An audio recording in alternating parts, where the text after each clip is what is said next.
ini kan tidak bisa dilakukan oleh seorang Prabowo, sudah pasti tidak bisa.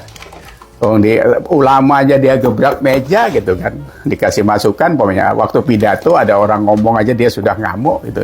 Itu kan tanda-tanda orang yang arogan. Jadi kearogansiannya itu yang membahayakan kalau dia menjadi pimpinan sebuah negara, ya.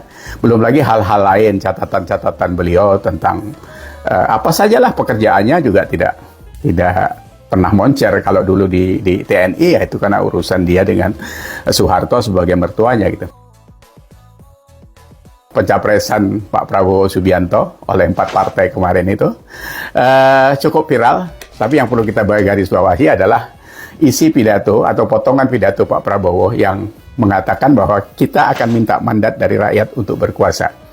Ujungnya ada tambahan sih, berkuasanya untuk rakyat gitu, katanya gitu. Tapi kan ini perlu dipertanyakan karena memang selama ini dari style dan gaya beliau tidak pernah nyerempet ke urusan rakyat gitu, ya. Karena beberapa catatan hitamnya itu kan memang malah menjolimi rakyat gitu. Tapi anyway, coba kita lihat. Karena ini cukup mengerikan kalau menurut saya gitu. Karena kalimat kekuasaan itu adalah bisa ditarik kepada penindasan. Karena yang diberikan rakyat itu amanah. Jadi itu yang selalu dijalankan oleh orang-orang yang wise, yang tahu sebagai pemimpin sekarang. Jadi Peter Drucker bilang itu memang pemimpin sekarang itu tidak piramid. Piramidnya sudah dibalik, tidak begini lagi, tapi begini dia. Jadi yang mimpin itu di bawah, mengayomi yang orang, menyangga orang yang banyak itu gitu. Tapi kalau ini dibalik lagi, itu bahaya karena sekarang sudah dijalankan Pak Jokowi itu seperti ini gitu, ya. Amanah ini memang tidak gampang. Tapi kalau kekuasaan itu karena style, jadi top down style kalau saya bilang itu. Tapi kalau amanah itu harus bottom up.